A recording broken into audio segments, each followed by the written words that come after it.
stream. Oh, wait. Good morning to the stream. Good morning to all of you, and welcome to the stream. I got so excited, guys. I just sent out this tweet. I'm so excited. I just announced something super zesty, but welcome to the show. I'm like extra hyped today. Hope you guys are doing well. Happy Thursday. Happy Thursday. I'm your host, Randi Hipper, here with the most, here with all the zest for all of you.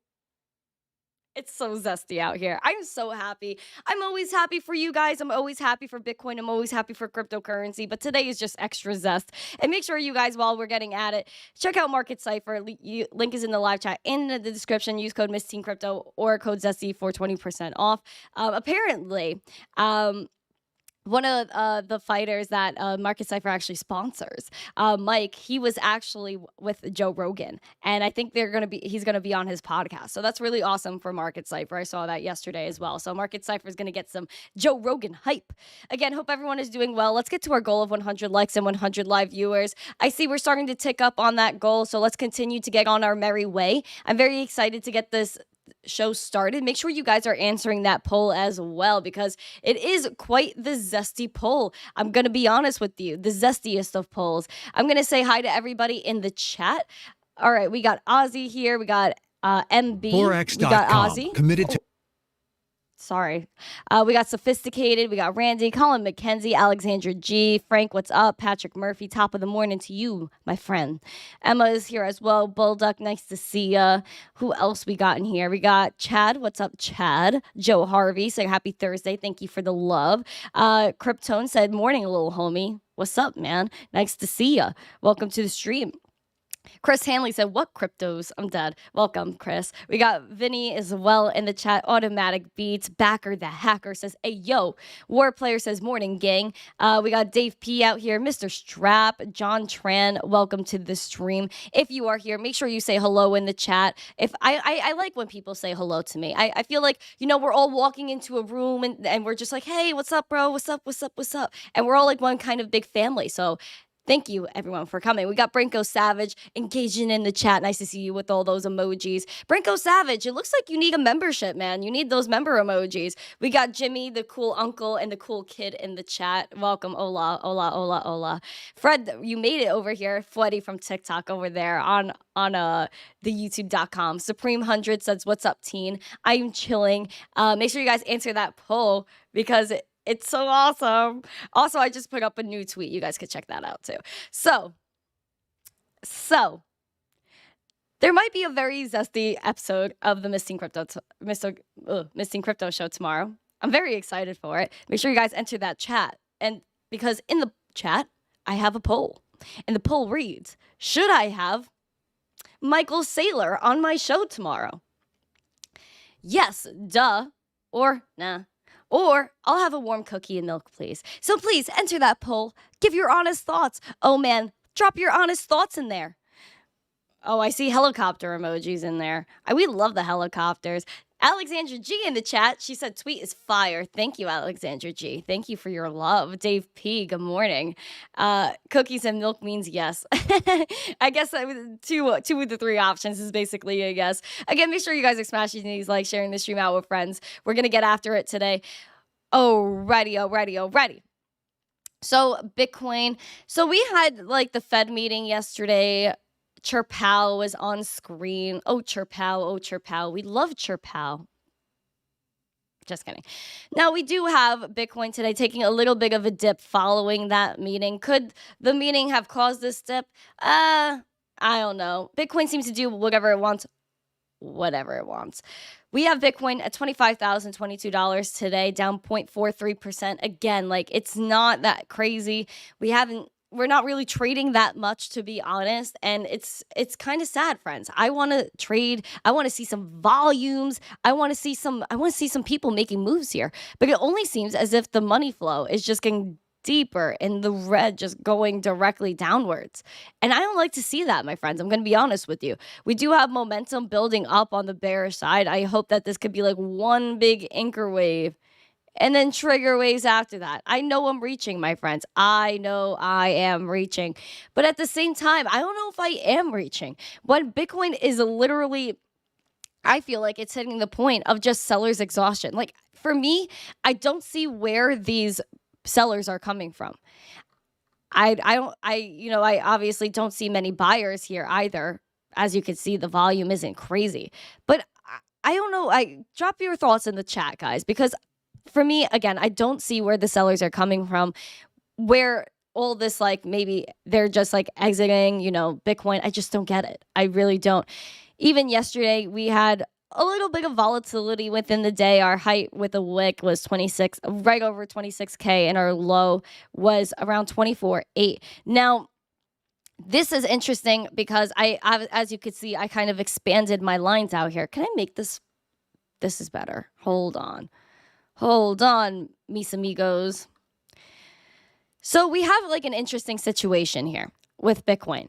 So we're sideways trading for a little bit here from February 15th up until essentially maybe March 15th, so about a month. We were sideways trading between $23,470 Bitcoin and 24.8 approximately. Broke out of that within a day, really. And then sideways traded between 27.1 and 28.4 for, as you can see, over the past 2 months. We've now broke below this range and we're sideways trading here now. But it seems like this, it doesn't seem that straight. It seems like this wick right here is, I don't know. It seems like we're heading towards our previous range that we were sideways trading in before this. Now, I can't tell you what that means for us, friends. I don't know. Can it mean that maybe we sideways trade here for a little while? We sideways trade here, or we break down here and sideways trade again?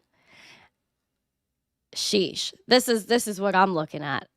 Just connecting the dots from before that we've just been watching all these previous ranges where Bitcoin, I guess, had a little bit of an issue. Seems like we're heading back down there. And I don't want to. I don't want to. At the same time, this is not financial advice. I think we should always be prepared for a bullish or a bearish case scenario because Bitcoin, again, does what it wants whenever it wants. Who's to say it can't just rebound and go back up to 27.1 today? No one. Or tomorrow.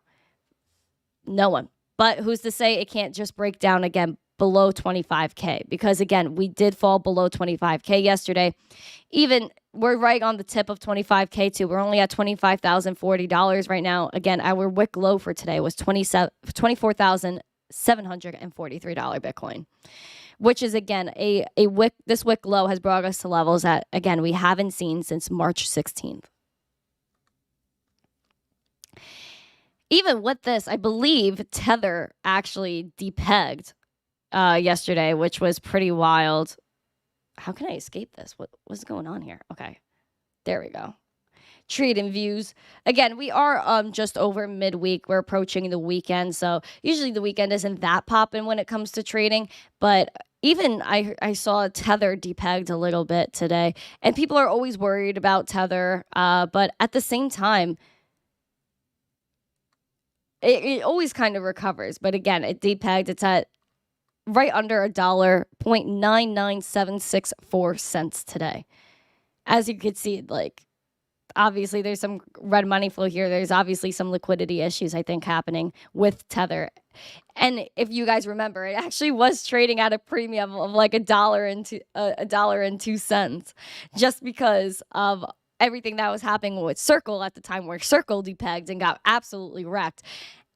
And then obviously repegged. And Tether was trading at a premium, and then we kind of evened out. But now it seems like we're having a little bit of an issue with even Tether right now. We're going to move on, though. We're going to go to Ethereum. Ethereum is under $1,700. You guys know I don't like seeing under $1,800 Ethereum. It just doesn't warm my heart, you know what I mean? We do have Ethereum down 0.29% today. Red money flow seems to be continuing to dip. I thought maybe we could see the VWAP head towards this zero line, but unfortunately not. We're still kind of like sideways here with the VWAP, this little yellow wave. And typically if we have confident moves with those, we have some nice moves on the charts, but nothing really going on here, and I'm sad about it. Momentum is building up on the bearish end. If you guys take a look here, again, we're breaking down, friends. We're breaking down. We sideways traded between around $1,700 Ethereum and 1911 for a while. And then yesterday we broke below it. As you can see, what was this percentage? Ethereum took around a 6.5% dip yesterday and broke below that. And we were sideways trading between this level of $1,445 and $1,700 Ethereum for a while. It was between January 13th, essentially, until March 17th. So we are seeing lows that and levels that we haven't seen essentially since like March 15th, March 13th. I don't like it, friends. I don't like it. Even if you look at the volume, like, friends, where are the bulls? Where are the bears? And that's where I'm like, this is where I'm coming from still. Where are the sellers coming from? Isn't everyone just like exhausted at this point? I just don't get it. I don't get it. Make sure you guys are smashing these likes, sharing this stream out with friends. If you guys think we could turn this market around today and have a green day, then press the G. If you think we are going to have a red day, press the R in the chat. Green for green, R for red. Drop that in the chat. What we do see here is Litecoin up 1%, which is different from the rest of the market that's currently in the red. So we got Litecoin around up 1%, $73.82 right now. As you guys can see, Litecoin is doing whatever it wants, really. We did see a spike in bearish volume here. And that explains our like 17% drop in one day, which was wild to see. And I could tell you I did not like it. We are currently seeing levels, again, that we haven't seen since March, and then previous before that was January of 2023 this year, and then December of 2022, so on and so forth. Again, I really hope we could stay above this level, stay above $70 Litecoin. As we could see, we saw a wick low yesterday of $71.41. We've been sideways trading again for so long with Litecoin. But again, if it could go down 17% in one day, it could definitely it could go up just as fast. So again, Litecoin is really independent from the rest of the market when everything else is usually in the green. Maybe it's in the green more or actually taking a dip before everything else does and vice versa. So it's a very interesting to see what's happening with Litecoin. I think the halving is like 48 days away or something like that. I could get the countdown. I always forget it. I can't believe I always forget the countdown. But we have 48 and a half days until the Litecoin halving. And I'm very excited for it because I do think it's very important to, again, have something that's decentralized, an inflation schedule, and everything to that degree. Again, we're going to have 12 and a half coins per block with Litecoin be cut in half to 6.25 Litecoin per block post halving in 48 and a half days. So go Litecoin, woo. Speaking of Litecoin, we also have Doge. Doge is just over 6 cents, up 1.3%. So it's actually in the green with Litecoin, which is awesome. And I'm hoping that it recovers. But again, we still have some red money flow here according to Market Cipher with Doge, and it continues to keep going down. But again, you never know what's going to happen. You never know. Who we got? Who we have in the chat? All right. I need some consensus. If you think we're going to have a green day, put a G. If you think we're going to have a red day, put an R. I need to see the general consensus. Logan 89, you said, I'm here 2 days in a row. Nice. Now I must subscribe. I think I agree with you, Logan. I think you should subscribe to the channel, and you should be a daily zester. I think you should come here, hang out, and be a zesty individual and spread love with all of us and positivity. Kryptone said, JerPow. JerPow indeed. Danny Blockchain, good morning to you. Diddly D, nice to see ya. Who else we got? We got MK in the chat. Randy A is here. Oh, Mr. Strap, thank you for the 100 emoji with your $1 super chat. That is the first contribution of the day on YouTube. Appreciate it. We got Ivan Hernandez says, good morning to me. Good morning to you too. Bullish Morale says, hit the like button, guys. Thank you for the hype. Let's get 100 likes and 100 live viewers. We gotta get this stream going. Ivan, Javier, Kenny O is over here. Nice to see ya. Nice to see ya. Who else do we have? Creighton. Oh gosh, Creighton is here. What's up, Creighton? Of course you put an S. Patrick Murphy said yellow for neutral. You know what, Patrick? I think I could accept that one, but I can't accept an S from Creighton. Like, absolutely not. Crimson, nice to see you. You said, ugh. Ugh to you too. Backer the hacker, put an R. All right. All right. Crypto Crack, good morning to you. Did I miss anyone? I hope I didn't miss anyone. Marsolo is here. Mike James. All right. Marsolo, you gifted a membership. Thank you for that. I appreciate it. I think we need I can't remember. Guys, do you remember how many members I need so I can add more emojis? Automatic Beats, you got the membership. Welcome to the Zesty fam. If you guys are members, make sure to show off those member emojis. I think if we add like 15 more, we'll be able to I think it's 15 more or something like that to be able to add more emojis for you guys. So thank you for adding to that. I appreciate it. All right. Who else? Team Crypto. Lucas is here. Buck is here. Oh, we got a lot of good people. That's amazing. Now that a lot of people are here. Oh, Marky Mark, nice to see you. Ovalboard, you missed me, Miss Teen. How could you? LMAO, all good. Gotta be zesty for myself and Retro Mike today. Yo, where is Retro Mike? Where's Network Bits? Where's Geek of All Trades? Where's my mining squad? Where's my mining squad? I think you have to hit them up, and I think you have to yell at them and wake them up. MB Global, you're here. Welcome, welcome, welcome, welcome. Now that y'all are here, I highly, highly, highly, highly encourage you to take a gander at what is tomorrow's live stream. Tomorrow's live stream is going to be very zesty. It's going to be amazing. Why? Because we have a zesty guest indeed. You guys know I am working tirelessly to get the best and the brightest guests for you. And who, you ask, is joining us tomorrow? Well, I will let you know right now. Michael Saylor is going to be joining the Miss Teen Crypto show tomorrow at 4 p.m. Eastern, and it is going to be an amazing show. So here's the announcement. Here is the zest, and I'm so excited. Oh. And if you guys want to share that out with friends, you can head over to my Twitter and just give a like and a retweet on that tweet, so that way we can share it out with friends. More people are aware. But again, Michael Saylor, founder and chairman at MicroStrategy, avid Bitcoin investor, onboarding institutions into the crypto space, is joining us tomorrow. So, 4 p.m. Eastern, Michael Saylor with me on the Miss Teen Crypto show. And that's all I wrote. And that's all I podcasted. All right, and I'm going to drop that in the chat right now. So make sure you guys set a reminder to that. Though this stream, when it ends, will automatically redirect you to tomorrow's show. So you can make sure you set a reminder. Make sure you get notified. Make sure you do not miss it. Kane, thank you for subscribing. And that's the T. Daniel Perez. Javier said he's getting his cookie and coffee ready. Yup. You need coffees and cookies for this stream, guys. Do not mess around. Do not mess around. Listen, there's a lot of things that I cannot wait to ask Michael Saylor. I'm excited to learn about him, his background, and how he got to where he is now, and how he feels about Bitcoin in the market. So there we go. Michael Saylor joining the show tomorrow, 4 p.m. Eastern. Creighton, I'm ready. Don't worry about it. Do not worry about it. MetaMask with the hype in the chat. John Foster. Alexandra G adding to the Michael Saylor hype, gifting 5 memberships. Make sure you guys accept those memberships and spam those member emojis. Thank you, Alexandra. I'm getting closer to adding more emojis for you guys. I appreciate it. All right. Wow.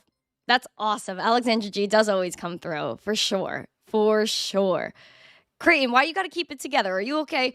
Financial failure. So you only have 11.8K subs. How? MTC killing the crypto news game. Listen, guys, I work hard every single day to give you nothing but the best news. So if you guys want to support the channel, then there's various ways you can support the channel. Like the streams, share them on Twitter, comment in the chat, share them everywhere. Share the streams. Give out memberships like Alexandra G so more people could come and engage and have a good time. Thank you, Jimmy. He said that's a big deal. Thank you, Jimmy. With all of you guys, with all of your love, these type of things are possible. So, again, really big news. I'm really, really excited, and I think this is going to be a really good thing for the younger generation, for everyone to get to know Michael Saylor more, and just like really good for adoption. So I think, yeah, you guys should be ready for that. Cool. Okay. Into the news. Ian says he feels fancy now. Well, if you got those members, then thank Alexandra G for your membership. And also spam your member emojis to show thanks to Alexandra G. There we go. Alexandra G is the best. Absolutely amazing. A weekend and I'm a member and I am honored. Really enjoying the stream and the vibe. That I'm happy. That's what I'm here for, man. Good vibes, zest, everything. Make sure, again, you guys set your reminders for this show. News.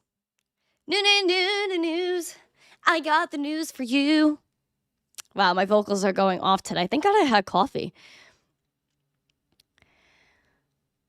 We had yesterday JerPow. JerPow. Popped on TV. Was talking about rates. Financial failure. Let's go. Thank you for giving out 5 more memberships. Yay. Guys, accept those memberships and think financial failure. Yay. I'm so happy. This is amazing. You guys are the best. I am so happy. I am so happy you guys are like so supportive and amazing. Sheesh. Financial failure said, usually don't do this, but I had to. I appreciate you so much. Like, really, I'm getting emotional because I can't get emotional all the time, but I am so emotional. Like, I'm so happy. I work so hard and I like come to this stream and I know you guys like genuinely appreciate it. And you guys are on my same vibe. So I really do appreciate that. Welcome everyone to the Zesty fam. If you are just getting a membership from Alexandra G or Financial Failure, please make sure to say thank you to them and make sure to spam those member emojis because this is the way it's gotta be. I think the next cookie, I could add like a cool cookie emoji, or I think I have to add a sheesh emoji. So we'll get there. I think 10 really, I think the 11 that we got really helps. We're almost there. I gotta check tomorrow when everything like reloads and stuff. Creighton talking to Billy. Crypto Billy is here. Oh, hi, Crypto Billy. We love Crypto Billy. Nice to see you. Much love. We got Mike James in the chat. Jay the Treasure Hunter. Cool. MetaMask says contribute. Oh, thanks, MetaMask. Appreciate that. Daniel Perez, only been here a week, but zesty cookie and sheesh emoji is a must. I'm catching on to the slang. Yes, the more memberships that YouTube is really annoying because it's like, oh, they let you add 1 emoji. Come on, man. Come on. But yeah, this is going to be really awesome. Creighton, yeah, you and me, same vibe, vibing. Keep that thought in your head. I'm almost, listen, Creighton. I don't know. I gotta, just sheesh to Creighton. All right. No G, hi. Nice to see you. Welcome. All right. Smash like, share the stream out with friends. We're going to get into the news. Again, Jerome Powell went on TV yesterday and he was talking about rates. And everyone was anticipating maybe a pause, maybe a rate hike, maybe nothing. And you know what? There was nothing. The Federal Reserve is pausing rate hikes for the first time in 15 months. Here's the financial impact. So again, we're not going to go too deep into this, but I just wanted to get the new news for you guys. The Federal Reserve is pausing on raising rates. The market is marking the first break in after 15 months of consecutive increases, a change that could offer a hint of relief for customers who are grappling at pricier mortgages. But again, this isn't the best news because I don't even think it included here that there was going to be more hikes by the end of the year. But of course, the central banks are behind everything and they've been raising rates in order to douse the hottest inflation in 40 years. But who is creating the inflation? Come on. The good news is that the federal data on Tuesday showed that the effort is working. They're saying that the consumer price index rising at the slowest pace in 2 years because of the progress of inflation. Economists had expected the Fed to hold off on Wednesday on another rate hike to gauge the economy's strength and to make sure the bank isn't actually over tightening, according to Goldman Sachs. Again, this is all like, I read these and I just go like this. Because I don't know how people read these and they're like, yeah, the central bank doing all this, that makes sense. Goldman Sachs and their analysis, oh, that makes sense. Because who worked for Goldman Sachs? Apparently Gary Gensler did, if anyone wants to fact check me on that one. Went to MIT. MIT's doing some crazy stuff as we went through yesterday. How do people read this and think that this is okay? But again, rates are paused. And this had a little impact on Bitcoin, but it just took Bitcoin maybe below 25K. But again, if you talk to traders, they're like, oh, the news has nothing to do with the charts. Or the charts could tell you the news before the news. Either way, my friends, Bitcoin did fall below 25K following this meeting yesterday. And it seems like Bitcoin, again, why I think Bitcoin does what it wants, when it wants, and maybe the news doesn't really affect Bitcoin, certain news, is because a lot of people expect, a rate hike, Bitcoin's going to crash. Or pause, Bitcoin's going to crash or it's going to move because of the pause. And Bitcoin really barely did anything. So at the same time, people could blame the price movement on the news, but at the same time, that's where I get a little iffy about these things. Do you guys understand where I'm coming from? Especially because we're talking about pausing rates, but then the Fed wants to obviously do more hikes by the end of the year, which again is not included in this article for whatever reason, I don't know. So on top of that, we have the Fed pausing rates. They're going to raise rates again whenever they want. We're not in control of that. We have no say in what happens in the TradFi system. The dollar's losing dominance, but at least Janet Yellen says this.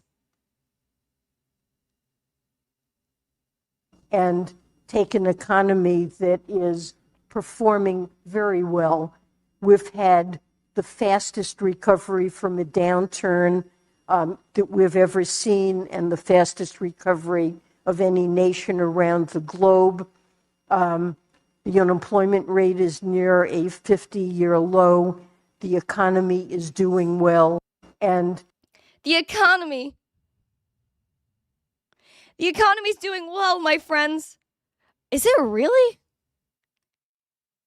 Then that was following the collapse of Silicon Valley Bank, which then right after Silicon Valley Bank was saved, then First Republic went down and JP Morgan acquired it. I mean, should we be worried about the dollar dominance besides inflation? What else do we have to worry about here? The fact that the use of the dollar has diminished and gone down against competing currencies over the years? There's been some increase in holdings of other reserve assets, but that's something to be expected in a growing world economy where there is a desire to diversify, but so we should expect less use of the dollar, is what you're saying. We should anticipate. We should expect over time gradually increased share of other assets in reserve holdings of countries. It's a natural desire to diversify, but the dollar is far and away the dominant reserve asset. It's still a huge concern. It's only natural for other people to want to diversify. It's only natural. But my problem is people are diversifying. All these countries are diversifying. But it's about de-dollarization. There's an actual movement across BRICS, Asian countries, against the dollar. So is it just natural diversification, or is it a worldwide movement? Again, China and Russia trading their own currencies. Beijing and Brazil also dropped the dollar in bilateral trade. The United Arab Emirates is selling China its gas in yuan. South Asian nations and Asian are de-dollarizing their trade, promoting local payment systems. Kenya is buying the Persian Gulf. Even the Financial Times said that a multipolar currency world is emerging. But crypto is bad. Crypto is horrible. And that's why Liz Warren and Janet Yellen and Gary Gensler are all teaming up to try to take us out. What does Gary Gensler really think of us? Hucksters, fraudsters, scam artists, Ponzi schemes, the public being left in line at the bankruptcy courts. We've seen this story before. Hucksters.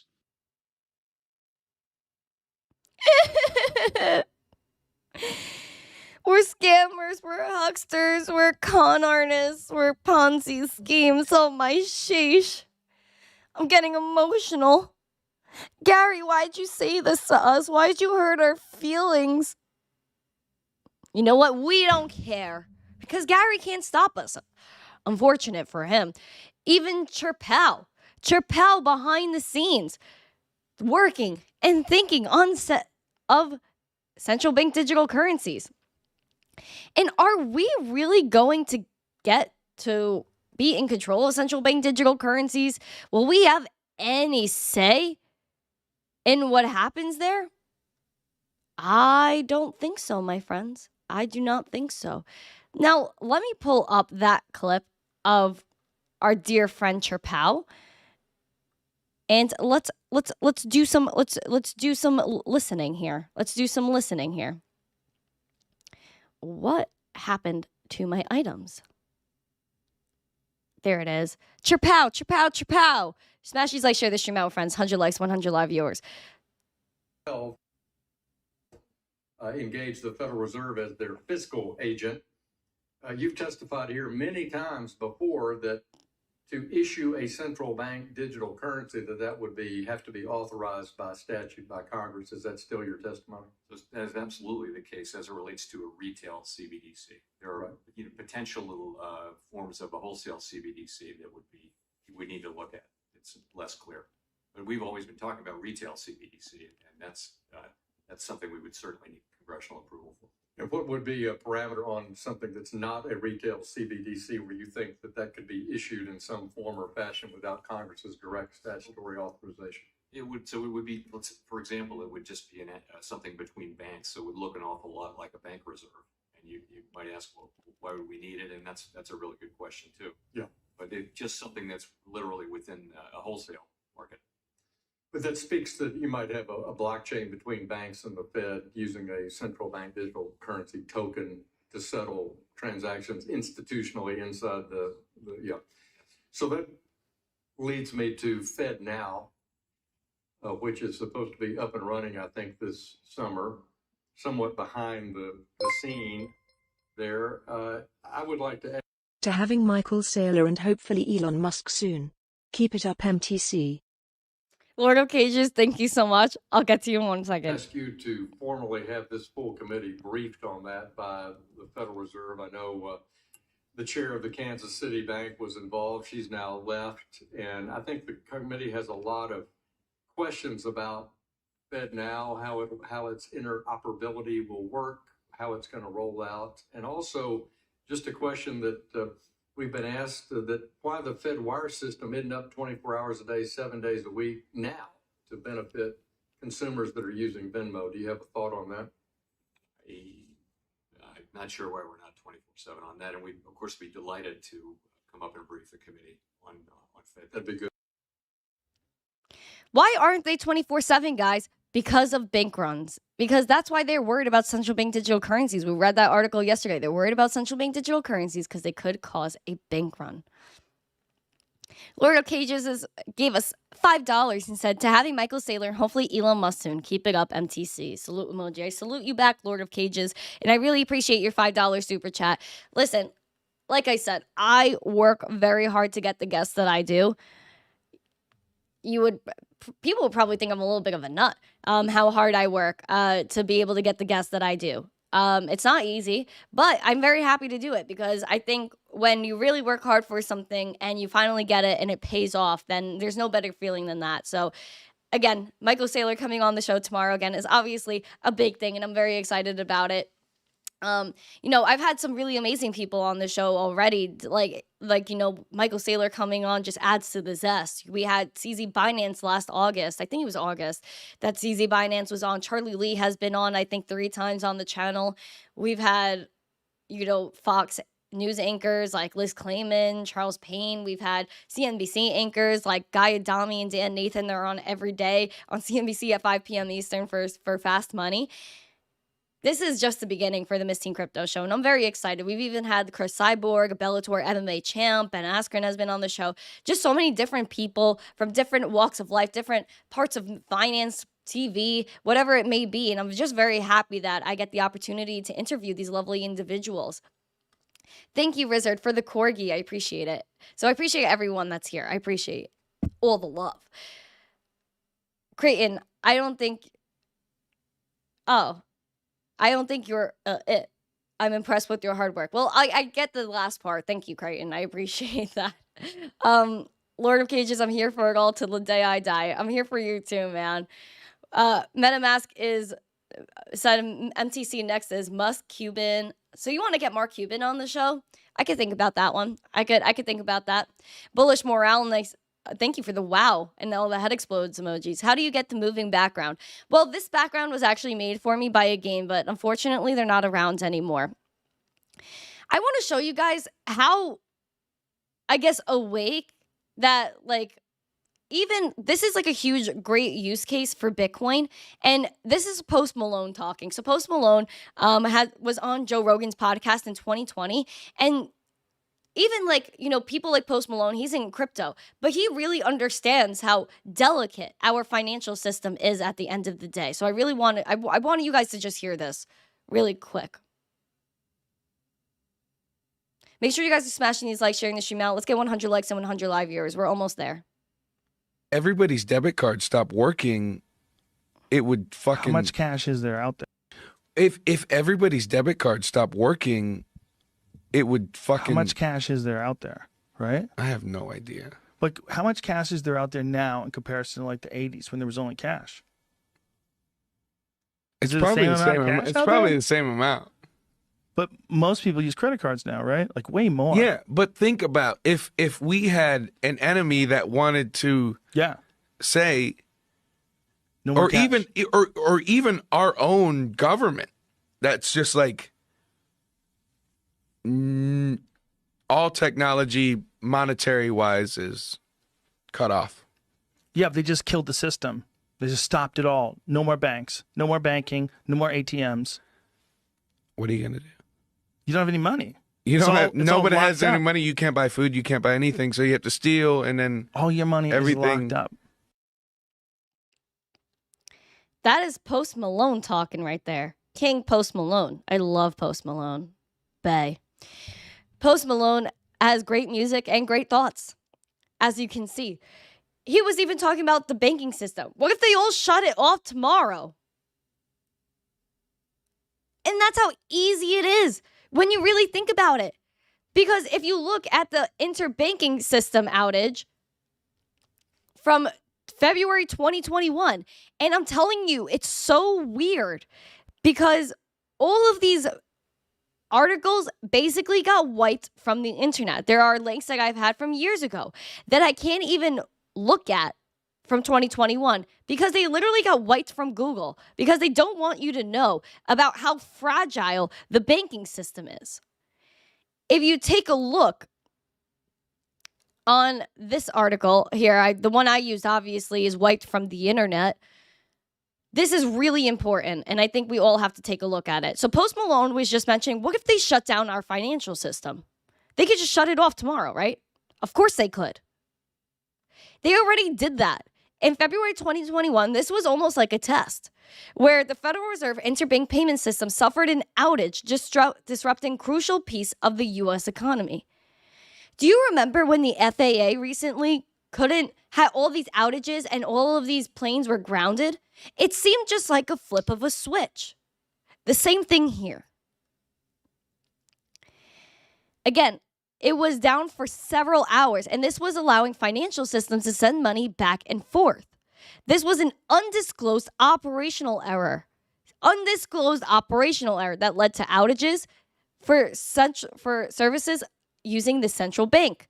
Check 21, check adjustments, Fed ACH, Fed Cash, Fed Line Advantage, Fed Line Command, Fed Line Direct, Fed Line Web, Fed Wire Funds, Fed Wire Securities, and National Settlement. The system is usually used to processing more than $3 trillion every day.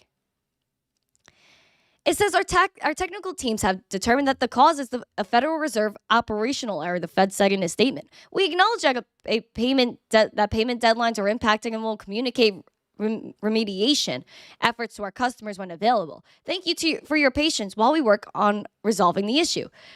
The glitch is not thought to be due to a cyber attack. And Cynthia Loomis even commented and said, let's work together to ensure we have a faster, more reliable way to send payments. Don't you guys see? Don't you see? It's just a flip of a switch. They could shut off your money right now. The Federal Reserve, JerPow, they could be like, nope, no more money. You can't pay other people. This was in 2021. And again, if you go look it up, there are little to no articles on it. And a lot of them got archived. Tell me why that's weird. That should not happen. Why aren't we allowed to know about the whole interbanking system going down? Because they don't want you to know. And you know what? It highlights Bitcoin. Because the whole central bank system went down. The whole interbanking system went down. That shows that they could turn off your money. Your money could be taken away from you. You will not be able to eat and put food on the table for your family. What is the solution? Bitcoin. Money that you always have. Money that you own, that you can send and receive wherever you want, whenever you want, to whoever you want to send it to. 24/7 trading, no one can halt it. No one can give you permission to do anything. You give yourself permission. We need to make sure we understand how fragile the current system is and how solid the Bitcoin ecosystem is. And how, one, Bitcoin is supposed to be trustless, but obviously you could trust it way more than you could trust the traditional financial system.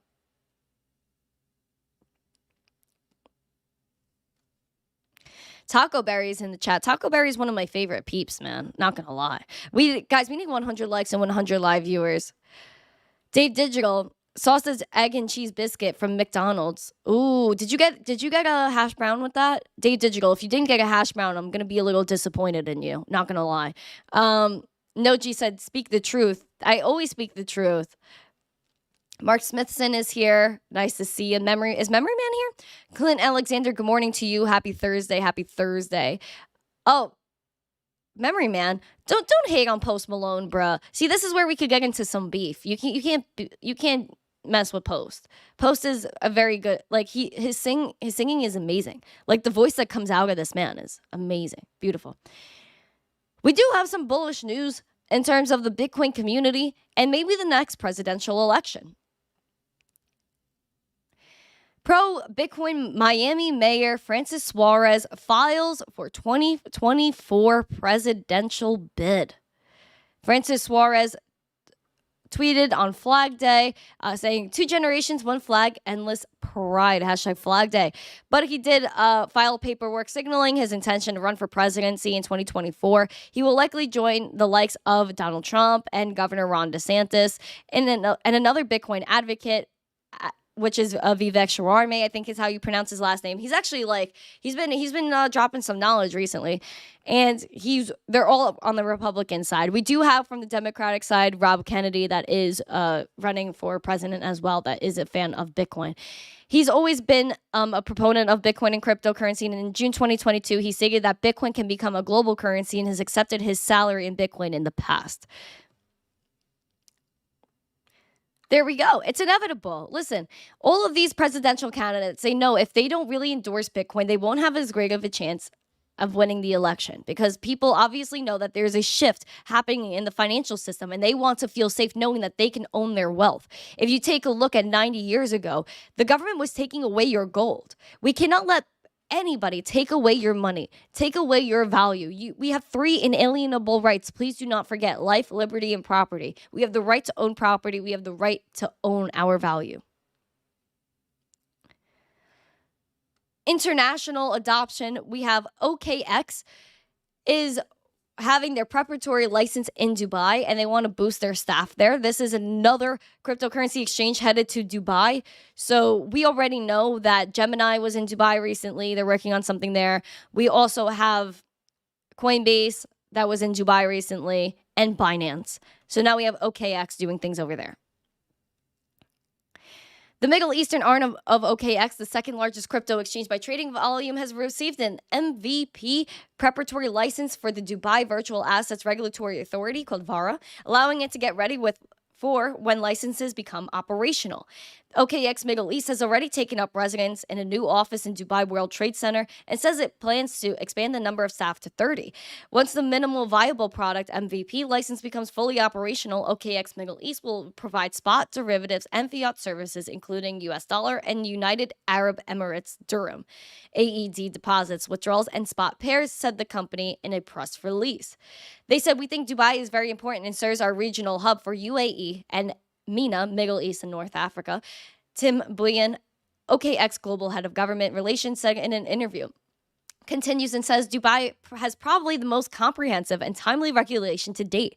It has one of the most responsible, dedicated regulator in VARA, and we believe that clarity and finality of who to go to when it comes to regulation is huge. Because again, in the U.S., who do we have to go to?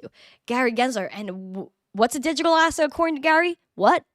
Crickets. Again, as well as siding with Dubai, both OKX and Binance have followed a similar path of shuttering operations in Canada. So as other countries are pushing cryptocurrency out, other countries aren't taking it in. So Canada, the US pushing out all these exchanges, then Dubai is taking them in, and even Hong Kong. So now a bunch of exchanges again headed to Dubai. We have more news in Hong Kong. They're putting the pressure on. The pressure is on. Smashy's like, share the stream out with friends. Let's get 100 likes. We're almost there. We got 16 more. Hong Kong puts pressure on 3 major banks to take on crypto exchanges as clients. Get away from me, you little ad. Get away. The Hong Kong Monetary Authority, HKMA, is putting pressure on HSBC, Standard Chartered, and Bank of China to take on crypto exchanges as clients. Which the Bank of China, which I don't understand because I will show you why in a moment. The Financial Times reported on Thursday, citing 3 people with knowledge on the matter in a letter.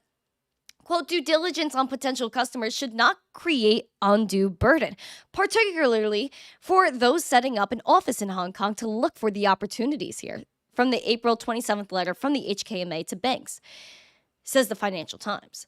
Hong Kong has taken recent steps to emerge as a global crypto hub. Its Securities and Futures Commission, SFC, has begun accepting applications on June 1st. And Hong Kong lawmaker invited Coinbase via Twitter to come to Hong Kong. It is actually pretty wild. And this is the tweet if you guys want to check it out.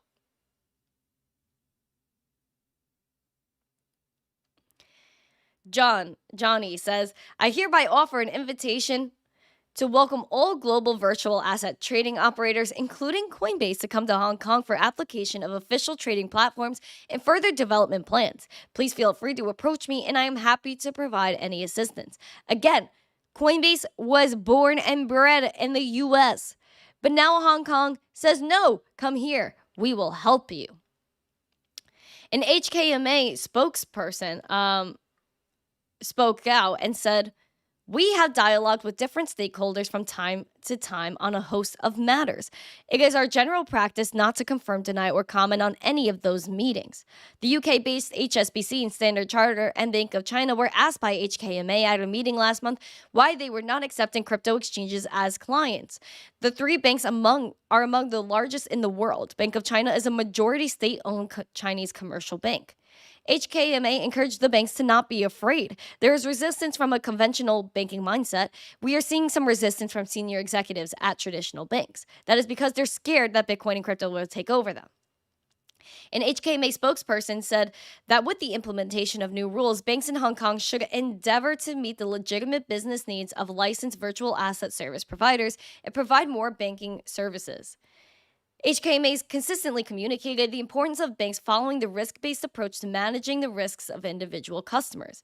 Again, the pressure is here. But why? Because they already have so many plans. HKMA.gov.hk, I show you this all the time. They've been working on wholesale and retail CBDC since 2017, and included in that was the Digital Currency Institute of the People's Bank of China, which I don't understand, because basically the Bank of China they're asking them, please accept crypto clients. They're already working on all of this crypto stuff. The United Arab Emirates joined in 2021, and the Bank for International Settlements Innovation Hub Center in Hong Kong joined in as well. And they renamed this to the Multiple CBDC Bridge. Crazy stuff. But now, if you look at China and their plans, they have central bank digital currencies already rolled out. And they want to have an expiration date on your central bank digital currencies. If you guys don't remember, I know it's been a while since I played this clip. I'm going to play it for y'all. Currency news. China is exploring expiration dates with its upcoming digital yuan, or DCEP, which means the currency will expire if not used in a certain timeframe. The digital yuan is programmable to the point that the currency can be made to expire, thus forcing consumers to use it up by a certain date. This is a twist on an obscure, unconventional monetary policy innovation known as a Giselle currency, an expiring money, which gives the issuing government a heightened degree of control over money velocity. If domestic consumption can be tightly controlled, then it's a way to not just increase the volume of consumption but to control the variance of demand for the goods China produces.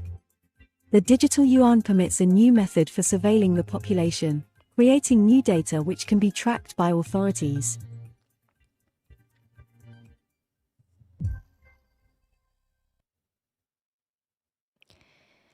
Everything can be tracked by authorities. So again, China, they're trying to bring a lot of people in. Someone on TikTok said, I thought they banned crypto mining and buying. Yeah, they tried to ban in China. They tried to ban Bitcoin mining, Bitcoin buying. But now what are they doing? June 1st, they accepted applications for licenses of crypto exchanges for retail investors. Now, my thing is, it's still China. We don't know what they're allowing people to buy. You know for sure they're not allowing people to have self-custody of something like Bitcoin, where you could bring the power back to the people. That's what I'm skeptical of. I'm eager to see how this actually turns out and what exchanges get accepted and what they are allowed to list and who's actually allowed to buy from them. While we're talking about central bank digital currencies, so while I'm getting heated on the subject because I hate central bank digital currencies and I hate everything they stand for, we have news on... Damn it.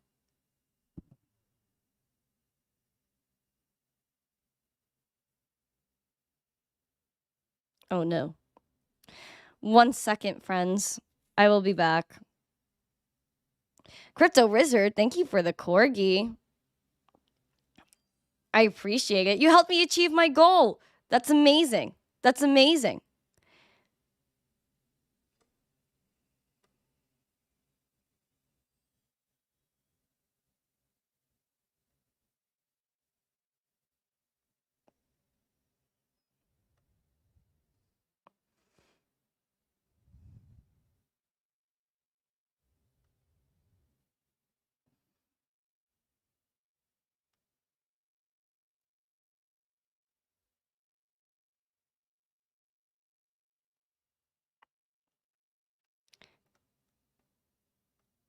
What can you guys see?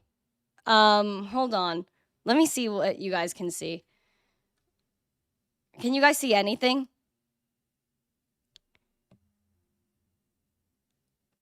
Oh, damn it.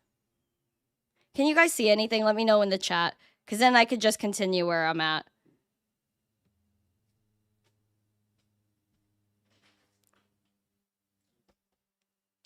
Oh, you guys could see me? Am I good? Oh, sheesh. Let me test this. Let me see if this works. Whoa, guys, I don't know what's going on. If you guys saw my computer screen, you'd be like, what is happening? Jimmy, dude, I'm actually going to take a picture of what's going on right now so I can send it to you later. But yeah, so this is crazy what's going on with my computer. It literally just shut down on me, but we will continue with the news and everything like that. This is crazy. I've never had this glitch ever. Usually it just shuts off and I can't come back, but at least I'm back. That's all I care about. So again, we're going to continue talking about China and stuff because China's some crazy, crazy stuff going on with the Chinas. So we're going to continue. Actually, we finished up China. We're going to go talk about Ripple. Think about Ripple, my friends, is I'm not a fan of their movement. They want to talk about central bank digital currencies. They want to help all these governments with cryptocurrencies. We already know. We know what their main goal was. They told us this all the time. We're going to continue. Ripple starts platform for central banks to issue their CBDCs. Now, this came out May 18th, so this came out a little bit ago. But within this article, we were talking about using Ripple's platform. Government institutions can manage and customize the entire life cycle of a CBDC, which includes minting, distribution, redemption, and token burning. Financial institutions would also be able to manage and participate in their inter-institutional settlement and distribution functions using CBDCs. Central banks will issue both wholesale and retail central bank digital currencies, which make offline transactions as well. This is where it gets interesting. The platform is an enhanced version of Ripple's private ledger, which was started in 2021 for issuing CBDCs. The platform is powered by the XRP ledger and was built on a new private ledger. I don't like it because they're also working with Hong Kong, who we just talked about. Hong Kong is connected with all these other banks that have been working on CBDC since 2017. And now Ripple's going to go help and kickstart that. Yay. Continuing on the new news, Colombia's central bank partners with Ripple to explore blockchain uses. Colombia's central bank, Banco de la República, I know that was really bad, has partnered with blockchain firm Ripple to explore the use of the new technology. According to Ripple, in conjunction with the Ministry for the Information and Communications Technology, MINTIC, will pilot Ripple's CBDC platform to improve its high-yield value payment system. The initiative is part of a blockchain experimentation phase conducted. Ripple said that its CBDC platform will be experimented and tested in a controlled environment without compromising public resources. Potential efficiencies can be evaluated through the results obtained in the development of a solution with blockchain technology, which manages to improve the complement of the processes in the entities in a safe and efficient way, says the Minister of Information Technologies and Communications of Colombia. By harnessing the power of a CBDC platform based upon the XRPL, this project will pave a way for transformative advancement through the utilization of blockchain tech within the public sector, says the Vice President of Central Bank Engagements and CBDCs at Ripple. Well, little Ripple, thanks for working with China and developing your private ledgers that literally are the antithesis of why we're in crypto. Why are we in crypto if we're doing this? It does not make sense. Even if you look at Ripple's website, this has always been their plan. You scroll down ripple.com. Cross-border payments, crypto liquidity, CBDCs. Well, we already have cross-border payments with Bitcoin. We don't need CBDCs for any of that. Just my humble opinion. Let's make sure we get 100 likes and 100 live viewers. We only have 9 more likes to go. Joe, I see you are pretty passionate about your dislike for XRP. Got it. I kind of like... I'm not a fan of XRP and Ripple because why are we in crypto and why are we supporting this coin? Especially because if you look at the World Economic Forum and you look at Ripple on their website, they love it. Literally, go on Google. I just did it for you guys. Go on Google, look up WEF Ripple. You click it. It's the first thing that comes up. And they love it. The World Economic Forum. They love Ripple. They're like, Ripple is doing for value what the internet did for information, enabling its instant and seamless flow around the world. Ripple calls this the Internet of Value, IOV, using blockchain and crypto tech. Ripple is dedicated to creating powerful gains in the financial efficiency, equity, and inclusion. In addition, Ripple is developing and enabling the future use cases that will catalyze the new digital economy for governments, businesses, and consumers. They have offices in San Francisco, their HQ, New York, London, Mumbai, Singapore, Sao Paulo, Washington, D.C., and Dubai. They love Ripple. They also have a whole page on Brad Garlinghouse and how great he is. If I could find that.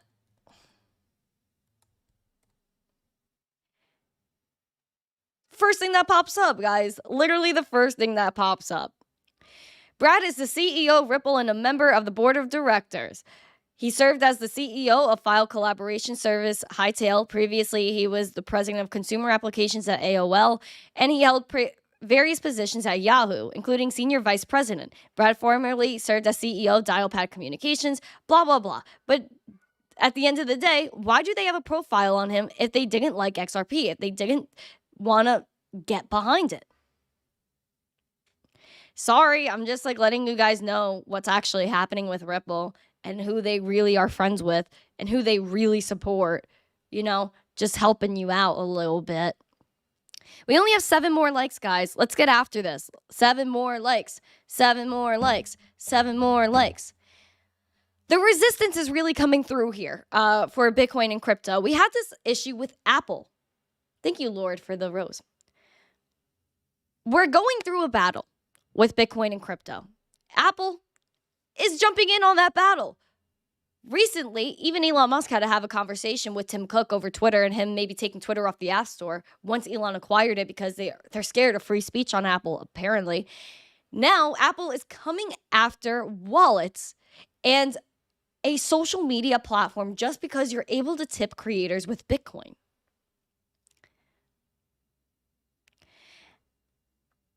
Apple rejects Bitcoin wallet Zeus a day after threatening to delist Damas. So Apple rejected the latest version of a non-custodial Lightning-enabled Bitcoin wallet Zeus, according to a tweet by their founder. This comes a day after Apple spat with another popular Lightning-enabled Bitcoin app, Damas, a decentralized social media platform. Apple took issue. Oh, what's happening? 100 for 100. Take Emma to Costco for more TP. Yay! Jimmy! Jimmy! Let's freaking go! Thank you for the $100 super chat. Yay! This is amazing. I appreciate it. I will take Emma to Costco. I appreciate it. That's beautiful. I'm so happy right now. Thank you, Jimmy. Uncle Jimmy, always coming through. Uncle Jimmy, I got to talk to you after the show, bro, because I got to show you what just happened, because maybe you could help me out with it. Continuing on. Thank you so much. I'm so happy. I'm so happy. Okay. So, again, this comes a day after Apple spat with another Lightning-enabled Bitcoin app, Damas, which is a decentralized social media platform that runs on Nostr protocol. It's an acronym for notes and other stuff transmitted by relays. According to tweets from Damas, Apple took issue with their Zap feature, which allows users to send small amounts of Bitcoin over Lightning Network to their favorite creators as a token of their appreciation, like Twitter's tip jar feature.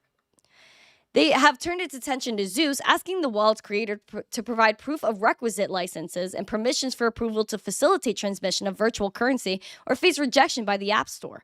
They're apparently in violation of Apple's guidelines, which require apps to provide proof of appropriate licenses, such as money transmitter licenses, in order to facilitate the transmission of cryptocurrencies. But what Apple doesn't understand is that obviously it's a non-custodial wallet that doesn't take custody of funds or private keys, so they can't be a money transmitter. They are coming after Bitcoin and crypto because they cannot get their cut. If you guys remember the last bull market and all these Web3 games were trying to go on Apple's App Store, but the problem they face is that Apple wanted a 30% cut of NFT sales. But if you understand how the blockchain works, you cannot give Apple a 30% cut of your gas fees. It's just not possible. This is part of the wave we have to face in Bitcoin and crypto, the pushback from all of these big brands because they don't get their cut. And you know what? Too bad. They're going to have to learn. And they're going to realize, Apple, if they keep pushing away Bitcoin, that other people will create better technology to be able to use their cryptocurrency. Apple is facing a lot of scrutiny. They're barring things from the App Store. They're starting to hold back cryptocurrency. They wanted to take away Twitter because of free speech. Apple is creating enemies. We have to be able, again, to bring some competition to Apple. And we already know Microsoft and all these other, even Google, is allowing a lot more crypto applications to be brought. And even, again, a lot of this is open source, and we can create our own wallets by ourselves. So simply, we could cut out Apple at the end of the day. But Apple needs to come through and they need to clarify on all of this. Oh, guys, this is intense. Thank you guys for the 100 likes. Thank you, Jimmy, for the $100. Make sure you guys are dropping those 100 emojis and the SpongeBob emoji to be able to commemorate this beautiful super chat by Jimmy. It's amazing.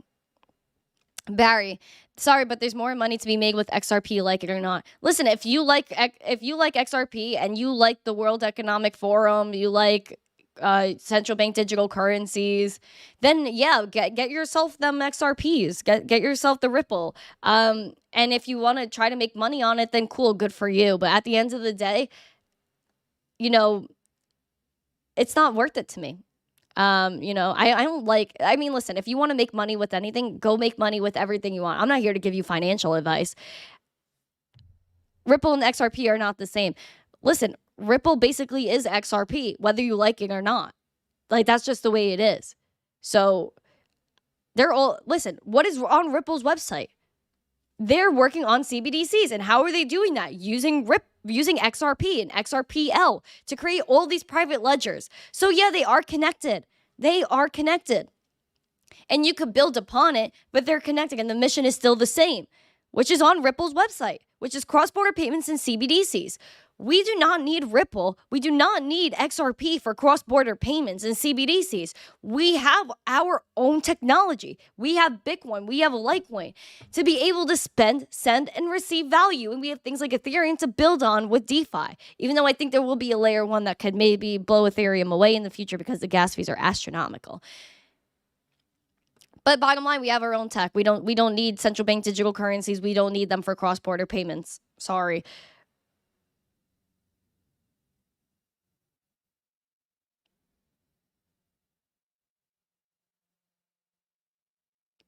Ripple is XRP. If they are not for us, they are against us. That's how I feel. I'm not an XRP fan, but what if the WEF uses Ripple for what it uses for is different than what XRP does? People mix the two and say their money is in XRP. I mean, but what are they? But again, if you look at all of these things, all of these articles, where are they building it on? XRPL. So XRP actually comes into play. So yeah, XRP and Ripple, like, it's connected. You have to use XRP. So yeah, it's connected. They may not say, hey, like, you know, we're directly using XRP, but how are they going to make all this happen with XRP? Ethereum isn't dead, Network Bits, Joe. It's not dead. Ethereum's not dead. I will tell you that. It's not dead. It's just, it's going to price a lot of people out. It even priced me out the last bull market. I couldn't buy I couldn't buy a $10 NFT because it was $120 with gas fees. Like, that's crazy to me. But it's not going to stop the high volume trades from happening there. A lot of people are launching NFTs on there. So I don't think Ethereum's dead. Bitcoin takes days. XRP takes seconds. Then what about Litecoin? Hi, John Germain. Crypto Chris Texas says Elrond is what ETH is trying to be. You know what? I will say I do like Eagle or Elrond or Multiverse X, whatever it's called now. I have used it and I think it's pretty quick. And I think, like, you know, what people are building on there, I think their X Portal app itself, if you guys want to just check it out, you don't have to like buy any Multiverse X or whatever. Just download the app. And I think a lot of other protocols should be looking at X Portal app and like kind of learning from them, because it's a great app. It's a great app. Litecoin's a sleeping giant. I agree with that. ETH gas is the problem. Exactly, Daniel. That's what I was saying. Joe, basically 10 years later, no one can develop a project on it because gas fees are ridiculous. Listen, I don't think that's going to, like, I do think people are going to continue building on Ethereum, and then you have all these layer 2s, but then the layer 2s at the end of the day, they still do rely on Ethereum.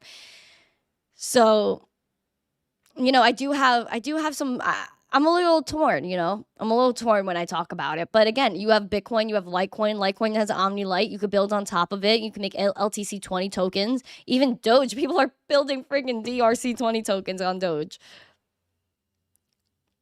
People are still building on Ethereum, though. It's not going to stop people from building on Ethereum, to be quite honest.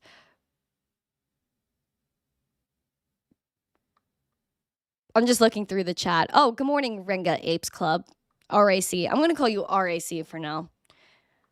Yes, Emma is my sister for anyone that's confused. Paul Christopher is here. MetaMask is asking for 200 likes. I support your endeavors. Spending on an appreciating asset like Bitcoin isn't beneficial to the holder, needs something more liquid. I think I could kind of like see your point there, because I do think that Bitcoin, I think a lot of people are going to use Bitcoin as currency for a while when it first starts to get adopted, but even Lightning nodes aren't going to be that feasible. And I think a lot of people are going to, again, store their Bitcoin and crypto as more of a store of value. And then they're going to use maybe something like Litecoin, which also could be used as a store of value in a way, could be looked at as that, because there's 84 million Litecoin, 4 times the supply of Bitcoin. So I do think that, again, it's feasible, it's cheap, it's easy to use. And you could build on Litecoin. Cash Out even said it. You could build on Litecoin. I don't know why people aren't. People are sleeping on it. Like, I don't know why a lot of people are, like, building all on Ethereum, when I love Ethereum. Don't fund me. I love Ethereum. But at the same time, why aren't we building on something that's proof of work and that's actually feasible to use? Why don't all the developers stop being lazy and go over there? Come on, devs, do something, devs. All of you devs are on Ethereum. And I just think you guys should spread your wings. Like, you guys all went to Solana for some reason, even though Solana went down every 5 minutes. Like, we need more people developing on Litecoin. Exactly, Litecoin NFTs. There have been some Litecoin NFTs, but there needs to be an easier way. We need like a Litecoin MetaMask. We need like a really nice website to get those NFTs from. Listen, I would be minting on Litecoin. I would be minting Litecoin NFTs if it was like very easy and accessible. 100%. 100%. And you know what? And I think a lot of other people would too. Just because, again, I'm not trying to pamp Litecoin. I'm not trying to give anyone financial advice. I'm just talking about what's actually feasible to use. Vet Savage, EVM for the win. I get EVM, but at the same time, like, just because it's an EVM doesn't mean, like, too much. Bullish morale. Ethereum's network never crashed, so it's more reliable than some other networks. Well, Ethereum never crashed, but if you take a look, like a few weeks ago when the meme coin hype was really going, there were 2 instances in 24 hours where Ethereum actually failed to finalize transactions. And some of them, the second outage, I think, lasted for hours. So Ethereum was obviously able to catch up. But at the same time, why even Ethereum wasn't really able to finalize transaction, which scares me, because what if we had literally millions and millions and millions of transactions going on Ethereum? Would it be able to handle it? Would it be able to finalize, or would it just crash? And that's what we need to think about. How could these technologies scale to actual mainstream adoption? And again, if you look at what Litecoin has done, it had records amount of transactions and it didn't even touch the network in terms of gas fees, in terms of speed, nothing.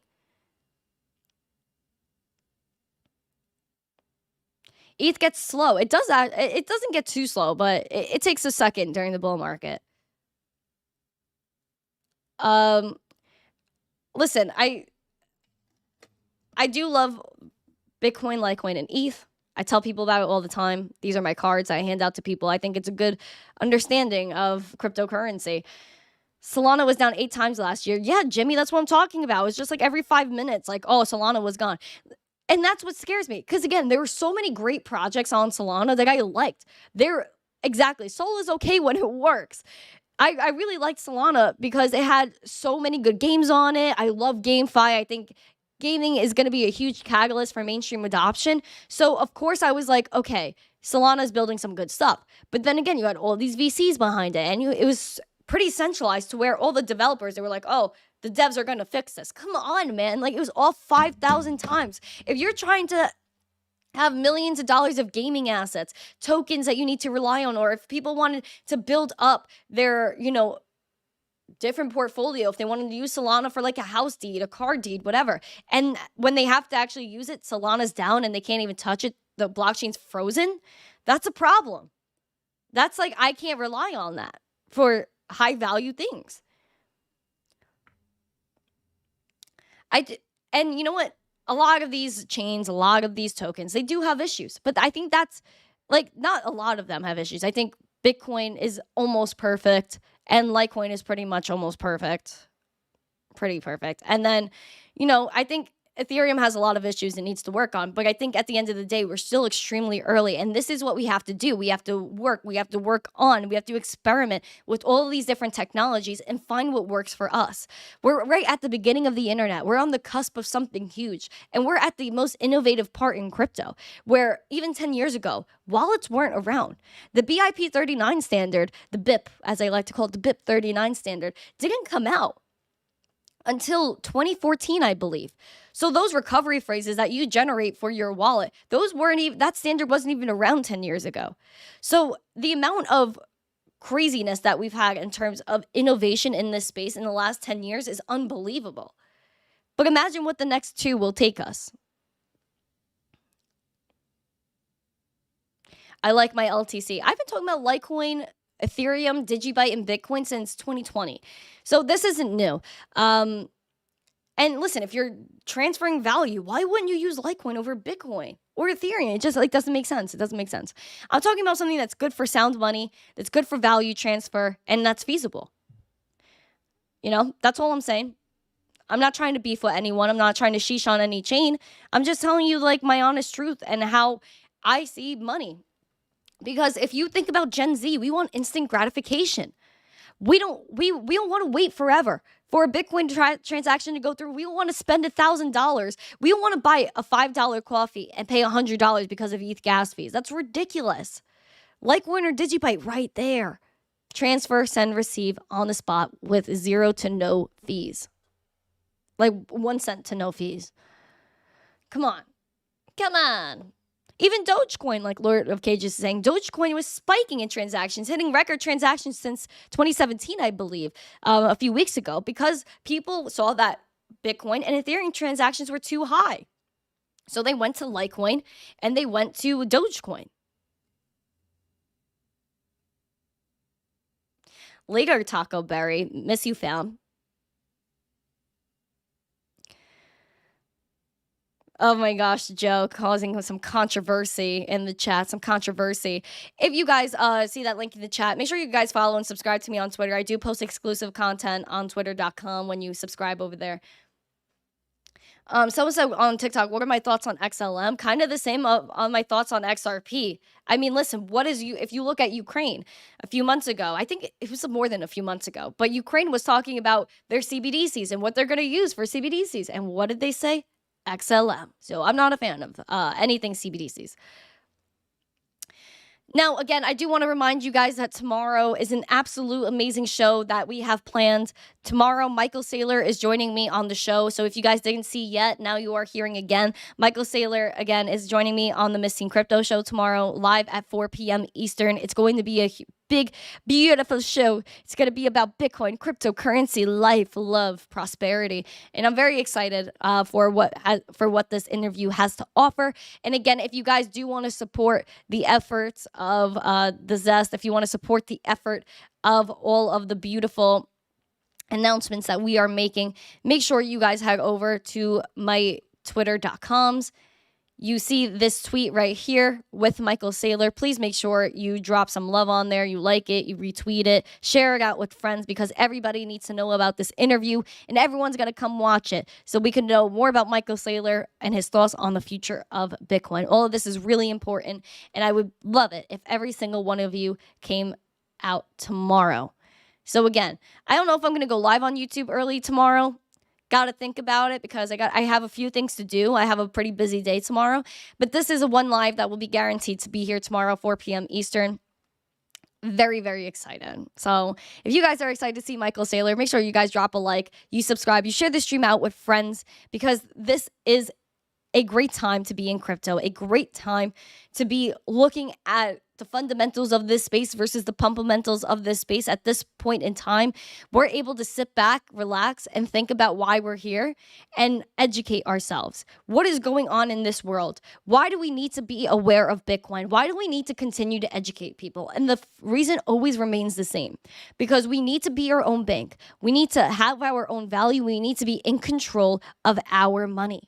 We need to be able to own our money, have money that can't be taken away from us. This is the most important thing. This is the reason why we are here.